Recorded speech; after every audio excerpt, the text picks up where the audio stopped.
सुबह मार्केट में थोड़ा-सा परेशानी थी स्टार्टिंग में कि भाई वो जो इंटरेस्ट रेट की खबर आई है, जी। कि इंटरेस्ट रेट नए नहीं बढ़ाएँगे, जबकि हम एक्सपेक्ट कर रहे थे कि ये खबर आएगी कि अगली मॉनेटरी पॉलिसी में इंटरेस्ट रेट कम करेंगे।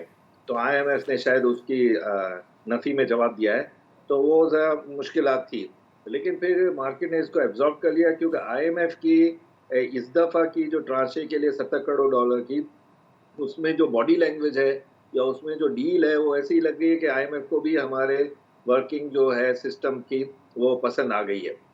और उन्होंने ये बात के तवज्जुह से और ये बात की कन्फर्मेशन के लिए कि बाकी जो डोनर फ्रेंडली कंट्रीज़ हैं, वो भी अपना रोल प्ले करते रहेंगे पाकिस्तान की इकोनॉमी में, तो उनको वो भी एश्योरेंस मिल गई है। स्पेशली यूएई के तो एम्बेसडर के आपने मीडिया ने भी चलाया था कि उनसे वो मुलाकात करने गए हैं।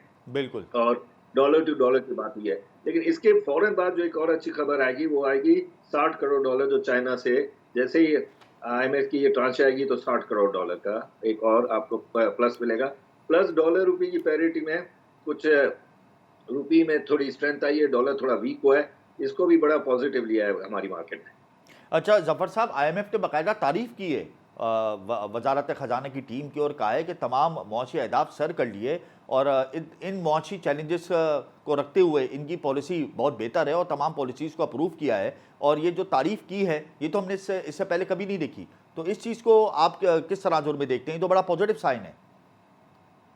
बिल्कुल पॉज़िटिव साइन है, मैंने कहा ना बॉडी लैंग्वेज इनकी डिफरेंट है। जब ये उससे दूसरों से बात कर रहे थे स्पेशली डार साहब से और आयशा गौस से, तो उनकी बॉडी लैंग्वेज डिफरेंट थी। सेम टीम है, लेकिन अब उनका जो है ना थोड़ा कामनेस आ गई है क्योंकि पाकिस्तान की जो बैंक्रप्सी की ज़िक्र है ना वो ख़त्म हो गई हैं। और वो जो है उनको ये भी नज़र आ गया है कि चाइना भी हाफ वे आ रहा है, हाफ वे मिडल ईस्ट के कंट्रीज़ भी आ रहे हैं। इवन इंडोनेशिया और वो भी जो मुल्क हैं जो अभी पॉज़िटिव हैं, वो भी पाकिस्तान के साथ खड़े हो गए हैं। कहीं पर हम लोगों कुकिंग ऑयल, ईटेबल ऑयल की ट्रांचें दे रहा है, कोई क्या कर रहा है। तो ये एक पॉज़िटिव साइन देखकर इनको लगा है कि पाकिस्तान को बेल आउट करने में तमाम जो हैं प्लेयर्स वो एक्टिव हैं।